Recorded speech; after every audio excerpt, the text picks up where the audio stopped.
When we chatted on, what do we say, October 11th, 2020, something like that. One of the big things that was working from a marketing perspective was taking the old yard sign and throwing it up on a yard and people drive by and do it. Are you still seeing success with that, or are you seeing anything else from success that might be a little out of the norm? So we still have, I probably still have 25 of those signs. And we don't use them like we were. We just don't. Really, where we're seeing the majority of our success is, listen, we got a lot of great reviews. I think we're over 400 Google reviews. We're at 4.8 stars, and I want to get to that 4.9. For some reason, that's like my that's the goalpost for me. But nobody does anything without checking you out, right? So nobody really does anything without looking at Google or whatever. And listen, we're not perfect. We've got some bad reviews, and we're a home services business. People have high expectations. Sometimes we hit it. 4.8 out of 5 stars. We hit it. Sometimes we don't. But we're going to correct it, right? So, and I think because I respond to every one of those Google reviews. I respond to them within minutes of. That's something that you do personally? I do personally, yeah. Nice.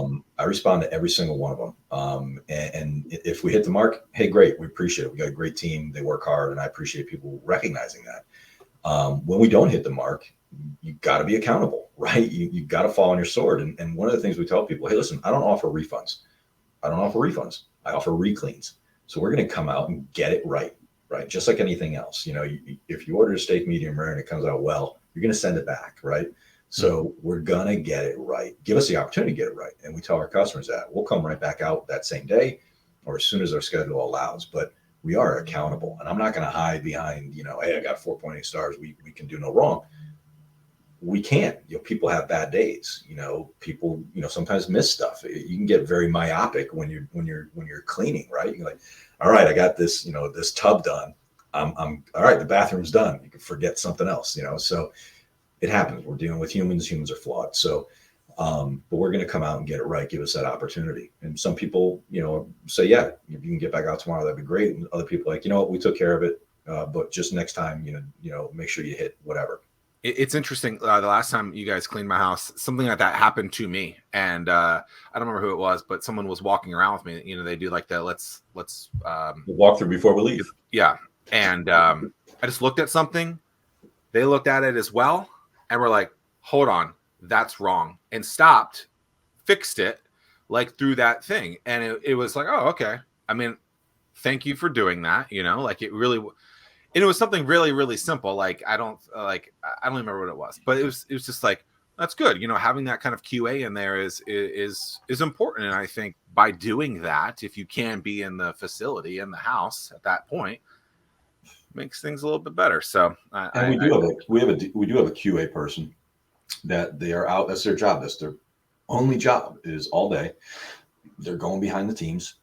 And of course, we're in, 40, 50 houses a day. They can't go to every house, but we go through a sampling and we have a priority list of what she should be looking at. And Beverly does a great job. But she's going behind the teams and making sure that they're doing everything appropriately. And she's leaving a note when she does that. And I mean, I don't know, how many companies are doing that, but it's important. We have a vision, we have an objective to be the most sought after, most professional cleaning company on the South Side. Right. And I think, Zach, you've dealt with my people. They're kind, they're generous. They are, customer service oriented.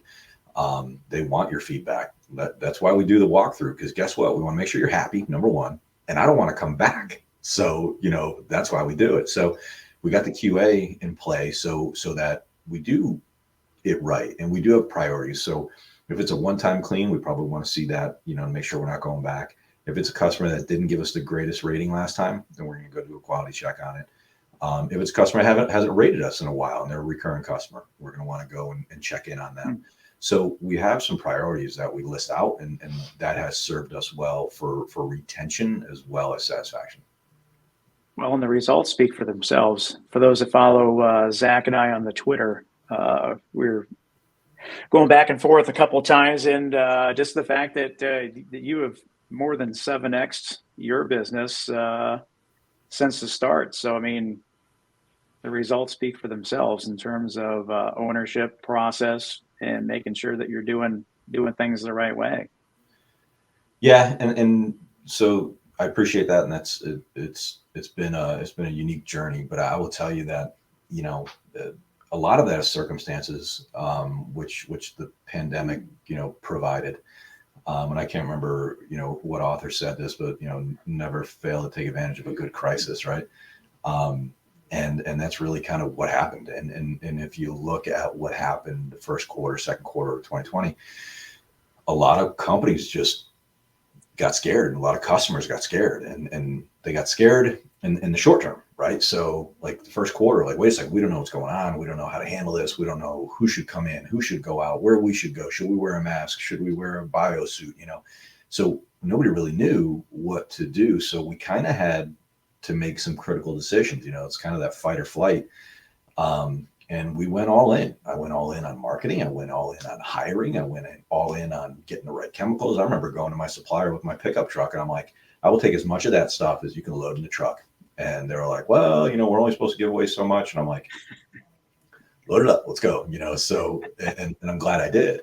And I mean, it was when I think when they shut down schools. I mean, I called my supplier, I said, I'm coming. I'm going to take everything you got. Because we didn't know what was going to happen. And so a lot of companies kind of shut their doors because they weren't going to make any money. And then when they wanted to reopen their doors, they couldn't find employees.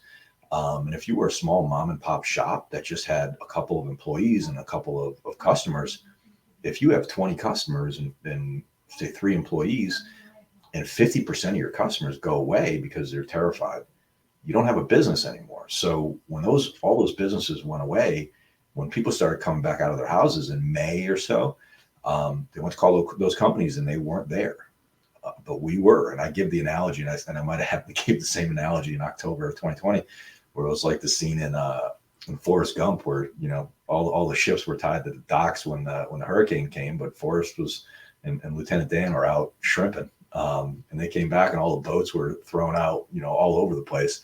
So they were the only ship at sea, and that's kind of what happened to us. And so, you know, that marketing and that top of mind advertising kind of paid off, and we blew up. It is interesting because, you know, it's hard to believe we're I mean, almost in year 3 of this thing, if you really think about it. And it was stay in your house, you know, don't be around people. And so that's what's being thrown at you. I think the overwhelming majority of people followed that procedure or that request. And and then there's people who are like, hold on, let's not, whatever the crisis quote you just said was, is like, don't waste a good crisis. It's like, yo, this is clearly a crisis. Let's go. And so that's why I think you're seeing kind of the growth that you are seeing, is because you weren't waiting there. Did you say that you went and bought all the supplies from like the cleaning supply store? Is that what you said?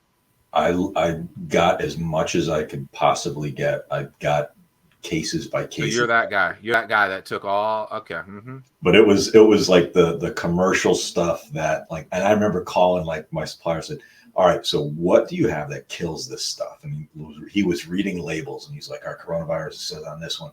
And granted, it's not the same strain, but I'm like, yeah. Coronavirus. I'm like, all right, I'll take it. And well, I remember Microderm, like I started promoting around the same time, and like they saw a huge, I think that's what it's called, Microderm cleaning supplies, something like that. They started seeing a huge spike in sales just because they were the only ones promoting that type of thing at that point, and people could buy it. Yeah, and I'll tell you, that stuff lasted us for a long time. We used it all. And so I'm glad we did what we did, because otherwise you just couldn't get it. You know, it was on back order. Right. So I've been directly involved within our entrepreneurial community for years. And the most common question I get is, Tim, I want to get involved, but I don't know what events I should attend. Well, StartWheel eliminates that pain point because we consolidate all the events you should attend into a single calendar. Now you'll be in the know and see where to spend your time. Gone is the need to search multiple websites and calendars. Just head to startwheel.org and see for yourself. That's startwheel.org.